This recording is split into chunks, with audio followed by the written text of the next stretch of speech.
I put dirt in it, I put the seeds in, and then I watered it and bring it home. Then we put it in the window and look at, and then a few days later, it was tiny little leaves, and then it grew like this. This year we're super thrilled to launch our new program. It's our Healthy Roots Grow Kits. And we opened up applications just in March of 2021, and we have seen a huge interest in participation. We essentially have sourced seeds and farmers to support us through growing some starts.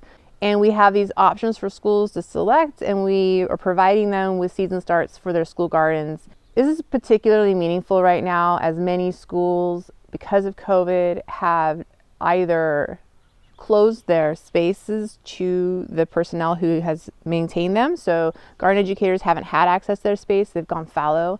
And we all know in the garden world, when things go fallow, they get run over by things you don't necessarily want to be growing. We're really looking to help support schools and educators to reclaim their spaces and get some vibrancy in there. So when students go back and they arrive in their space, they can see beauty and eat and begin to heal. We hope that we can, through this, provide a very impactful and meaningful return to campus. I think post-COVID, the garden's going to be especially important. A lot of our students don't have access to outdoors at home, and having been, stove up at home for this past year, having this outdoor space where they can explore plants and dig around in the dirt, watch plants start from seed and grow up into, producing berries and fruits and things. It's going to be a really important part of their kind of reacclimating.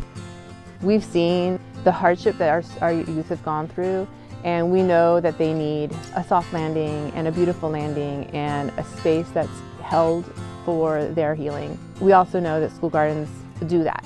Nature does that. We hope that we can help build a really good space for them to nourish their bodies through the food they eat, but also just by seeing the continuation of life and by seeing that things, you just keep planting your seeds and they keep growing. And every time you plant the seeds, you're planting hope.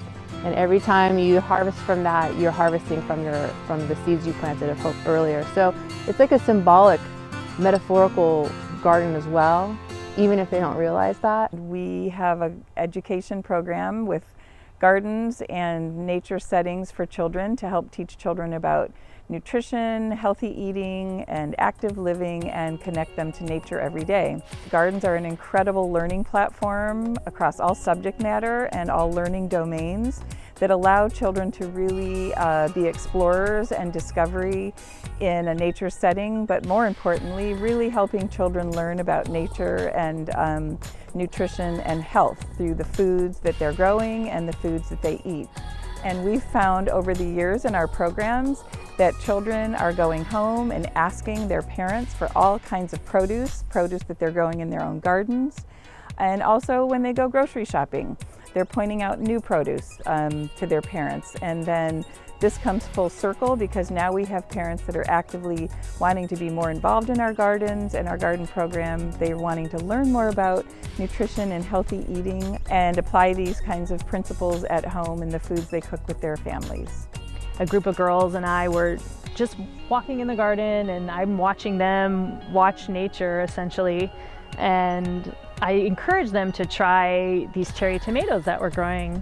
None of them had actually ever had a cherry tomato off the plant, so they were all very hesitant, and they were sure it was going to be weird and squishy and gross and not good. But I told them it was going to be sweet and fun, and that if they didn't like it, they just spit it out, And so sure enough, they all tried it, and to their delight and surprise, they loved it. It's through experiences like that where I see that these garden spaces just provide these opportunities for children to kind of self-discover in a safe place with their peers new things.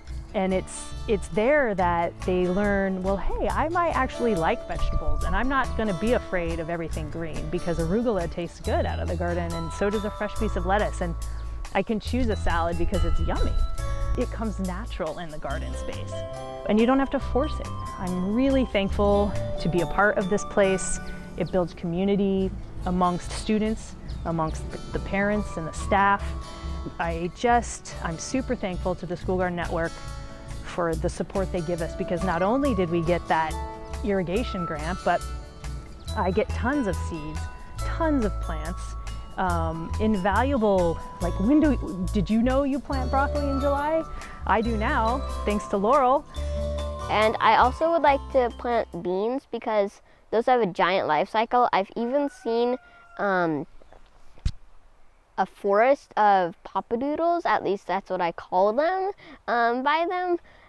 And it's just crazy. The only thing that's bad about the papadoodles is that, well, they're weeds and they were not helpful.